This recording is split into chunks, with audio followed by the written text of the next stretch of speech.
Kisah Nakula dan Sadewa. Pandawa merupakan tokoh idola semua. Mereka diidolakan karena masing-masing tokoh memiliki kelebihan yang berupa kesaktian, kekuatan, maupun anugerah yang begitu banyak dari dewa. Yudhistira atau Puntadewa adalah seorang raja berdarah putih yang penyabar, tetapi mampu mengubah wujudnya saat marah menjadi raksasa yang besar. Lalu Bima adalah adik dari Puntadewa atau Yudhistira, atau anggota Pandawa yang kedua.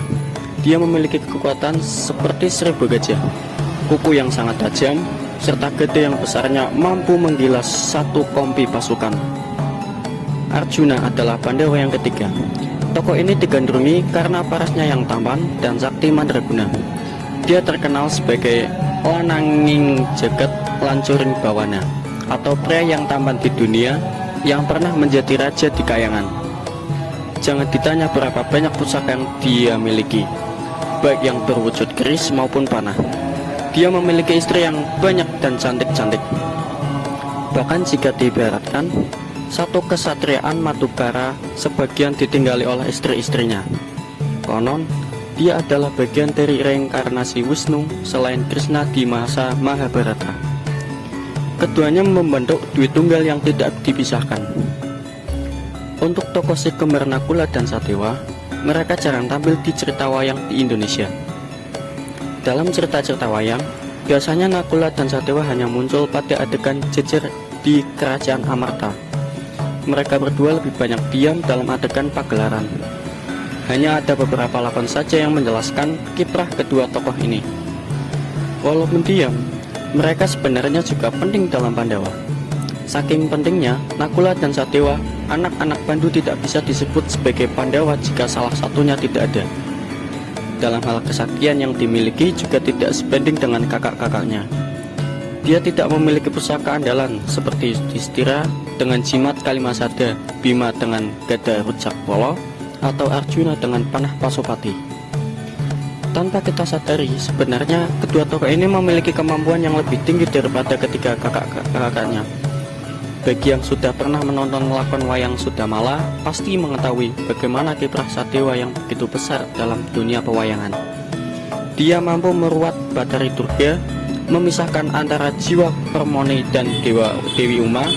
Lakon Sudamala ini adalah lakon ruatan yang biasanya digunakan untuk menolak-menolak. Si bungsu juga terkenal memiliki kepandaian di atas rata-rata. Kita tahu bahwa orang yang pandai terkadang tidak banyak omong, seperti kata pepatah bahwa diam adalah emas. Sadewa memiliki kemampuan analisis yang cermat serta sikap kritis yang tinggi terhadap kehidupan masyarakat. Kita bisa mengambil contoh dari lakon Semar Membangun Kayangan yang pernah dipertunjukkan oleh Ki Seno Nugroho. Dalam lakon tersebut, Puntadewa meminta saran kepada keempat adiknya tentang niat Krishna palsu yang ingin meminjam jimat Kalimasada untuk tumbal negara Dwaraka yang terkena bencana. Bima, Arjuna, dan Nakula menyetujui dengan alasan Krishna adalah penasihat Pandawa yang berjasa besar. Akan tetapi, Sadewa memiliki pemikiran lain.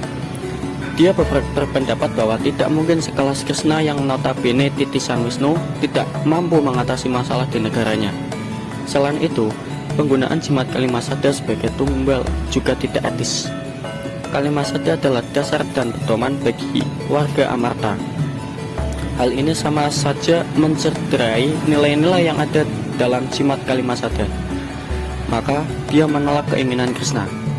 Dia menerima apapun konsekuensinya walaupun harus diusir dari istana. Bagaimana dengan kiprah Nakula dalam dunia pewayangan?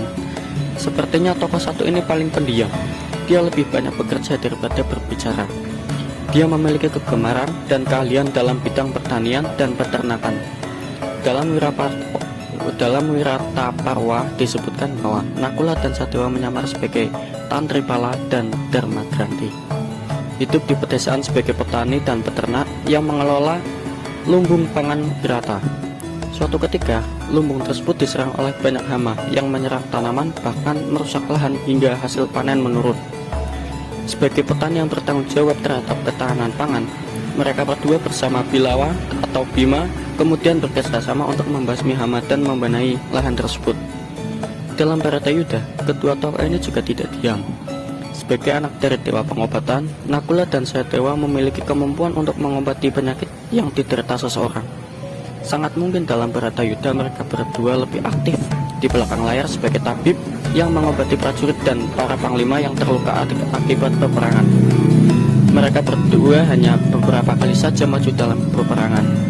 Dalam pagelaran wayang Duryodhana Gugur yang pernah dimainkan almarhum Ki Timbul Hadi Prayitno, si kembar ini bertindak sebagai mediator pesan rahasia kepada Salya pamannya di Mandaraka.